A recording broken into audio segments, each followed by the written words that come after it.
وزیر اعظم کے انتخاب میں پی ایم ایل این کی طرف سے جس شخص کو امیدوار بنایا گیا تھا وہ چونکہ ممبر نیشنل اسمبلی فارم 45 پہ منتخب نہیں ہوا تھا تو اس کے کاغذات نامزدگی پہ ہم نے اعتراض اٹھایا تھا کہ چونکہ شہباز شریف صاحب ایم این اے نہیں ہے تو وہ وزیر اعظم پاکستان کا الیکشن نہیں لڑ سکتے ہیں۔ ہمارا اعتراض انہوں نے رد کر دیا۔ آج بھی الیکشن کمیشن میں فارم 47 کی بازگشت سنائی دی جب ابھی ہم رانا صاحب میرے ساتھ کھڑے ہیں۔ NA 141 پی ٹی آئی کے کینڈیڈیٹ تھے سائے وال سے اور یہ NA 141 سے فارم 45 پہ جیتے تھے، تاہم فارم 47 پہ ان کی لیڈ جو تھی 7,500 اس کو ختم کیا گیا اور مخالف امیدوار جو ہیں پی ایم ایل این کے ان کو جتوایا گیا۔ آج ہماری نالش پہ سماعت تھی، دوسری سائٹ کی وکیل نے مہلت طلب کی ہے۔ آج کی ایک اہم خبر میں آپ کو دیتا ہوں۔ اسلام آباد ہائی کورٹ میں بانی chairman P T I Imran Khan صاحب کی طرف سے میں نے اڈیالہ جیل کے سپرڈنٹ کے خلاف تموین عدالت کی درخواست آج دائر کی تھی، جو کہ اس میں آج سماعت ہوئی۔ 10 ایام قبل اسلام آباد ہائی کورٹ کے جج صاحب محترم سردار اعجاز اسحاق خان نے یہ حکم جاری کیا تھا کہ عمران خان کے ساتھ جب بھی ان کی قانونی ٹیم کی ملاقات ہوگی تو جیل حکام کی طرف سے کوئی بھی 2 نازل شدہ فرشتے جو ان کے 2 محتاط اہلکار ہوتے ہیں، ایک ہماری جانب بیٹھ جاتا ہے، ایک خان صاحب کی جانب، اور ہماری تمام گفتگو وہ سماعت یا سنتا ہے۔ دوسرا ہم نے یہ عذر اٹھایا تھا کہ ہمیں کوئی کاغذات ان کے پاس لے جانے نہیں دیے جاتے، اور جو بھی کاغذات ہم لے جاتے ہیں وہ ہم سے زبردستی لیے جاتے ہیں، ان کو سکین اور کاپیاں کر کے بعض اوقات لوٹا دیے جاتے ہیں، بعض اوقات لوٹائے بھی نہیں جاتے ہیں۔ تو تیسری اس میں پٹیشن میں یہ ہماری استدعا تھی کہ پی ٹی آئی کے چند منتخب ایم این ایز اور ایم پی ایز ملنا چاہتے ہیں، تو جج صاحب نے ملاقات کی بھی اجازت دی، اسٹیشنری لے جانے کی اجازت دی، اور سختی سے ممانعت کی کہ خان صاحب کے ساتھ لیگل ٹیم کی میٹنگ کو کوئی جو ہے نہیں سنے گا اور اتنے فاصلے پہ رہے گا کہ کنورسیشن اس کو سنائی نہ دے۔ تاہم جو ہماری گزشتہ ملاقاتیں ہوئی اور آج تک جیل حکام جو ہیں مسلسل اس حکم کو پامال کر رہے ہیں، جس پہ آج عدالت نے نوٹس لیتے ہوئے ایڈوکیٹ جنرل اسلام آباد کو نوٹس کر دیا ہے، اور ساتھ میں جیل سپرڈنٹ اڈیالہ اسد وڑائچ کو توہین عدالت کی الزام میں طلب کر لیا ہے۔ 3 ایام میں اس سے تحریری حلف پہ رپورٹ بھی طلب کی ہے۔ یہ آج کی تازہ ترین ہے۔ ابھی انشاءاللہ نیشنل اسمبلی جا رہے ہیں، وہاں کی جو کارروائی ہوگی پھر آپ کے کولیگز کو وہاں پہ بتائیں گے۔ مروت صاحب، ہر انسان کے ساتھ 2 فرشتے ہوتے ہیں، آپ کہہ رہے ہیں 2 فرشتے ہوتے ہیں وہاں پر، ہر انسان کے ساتھ 2 فرشتے ہوتے ہیں، وہ ضروری نہیں ہے کہ ان کا ہونا کچھ جا رہے ہیں۔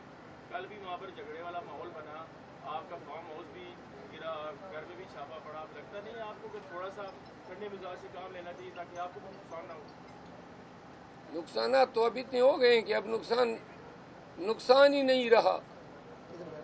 اب تو ہمارے ذہن میں کوئی بھی نقصان کوئی حیثیت ہی نہیں رکھتا ہے، ہم عادی ہو گئے ہیں۔ البتہ میں کبھی بھی آپ اپنے ساتھ کنورسیشن میں دیکھ لیں، آپ دوستوں کے ساتھ ہمیشہ، صحافیوں کے ساتھ، عام لوگوں کے ساتھ ہم بڑے ہی معتدل مزاج رہتے ہیں، لیکن ظلم اور جبر کے خلاف خاموش رہنا یا معتدل مزاج رہنا یہ بھی ایک جرم ہے۔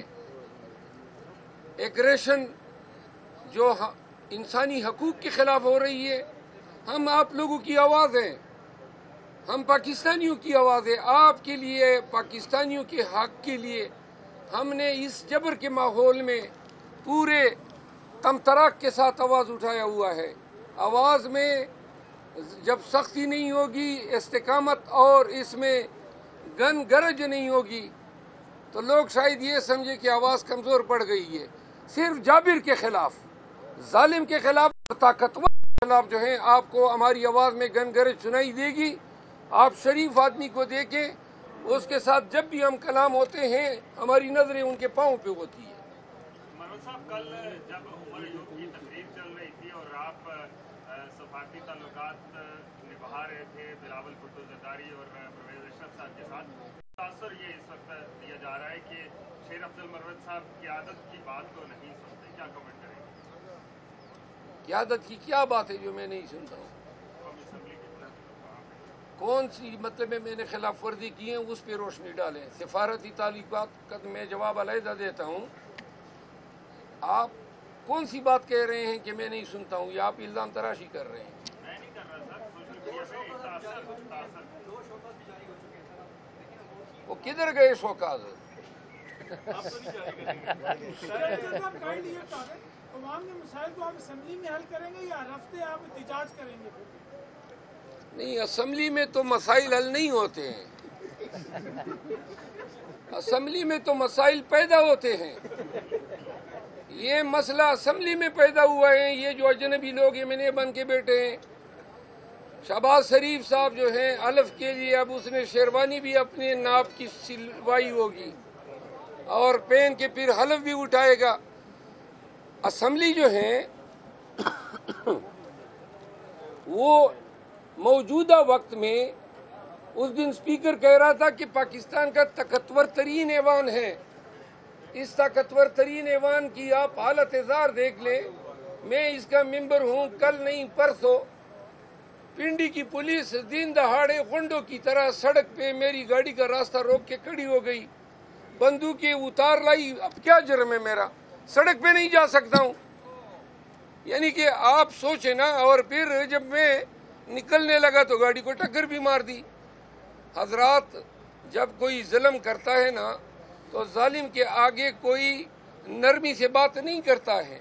پاکستانیوں نے، سب نے، اگر 9 مئی کے بعد ظلم اور جبر کے خلاف آنکھیں نکال کے کھڑے ہو جاتے تو یہ خوف کی فضا کبھی پھیلتی ہی نہیں۔ پوری قوم کو بیمار کر دیا اس خوف نے۔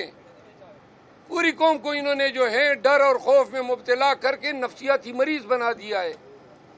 ہمارا فرض ہے، آپ کا فرض ہے کہ ہم اپنے بیانات سے، اپنے اقتباسات سے، کوٹیشن سے، اشعار سے قوم کی سائیکولوجیکل تھراپی کریں۔ یقین کریں ان کو سالوں لگیں گے اس خوف کی فضا سے نکلنے میں۔ آپ نے سفارتی تعلقات کی بات کی۔ گزارش یہ ہے کہ جو اسپیکر تھے سابقہ، اس سے میرے زمانے بھر کا ایک لمبا عرصے دراز سے میرا تعلق رہا ہے، وکالت کے حوالے سے بھی رہا ہے۔ ان کے ساتھ سلام کلام کیا۔ ایک طرف آپ کہتے ہیں ہر وقت لڑتے ہو، جب میں کسی سے سلام کلام کرتا ہوں پھر اس پہ بھی آپ کو اعتراض ہو گیا۔ جب اس سے سلام کلام کیا تو ساتھ میں بلاول بھٹو زرداری صاحب بیٹھے ہوئے تھے، تو ان کے ہی ایما پہ میں نے ان کے ساتھ سلام کلام کیا۔ اگر میں نے کوئی غلط کام کیا ہو تو میں معذرت مانگ لوں گا۔ مہربانی کرو نا، یا مجھے سنے نا، جینے نہ دو۔ میں عرض کرتا ہوں نا، آپ نے وہ عطا تارڑ کے وہ نعرے سنے کل اسمبلی میں، جو غلیظ زبان نعروں میں وہ استعمال کر رہا تھا، اور پھر آ کے ہمارے سامنے اس طرح اڑنچو اڑنچو ہو رہا تھا۔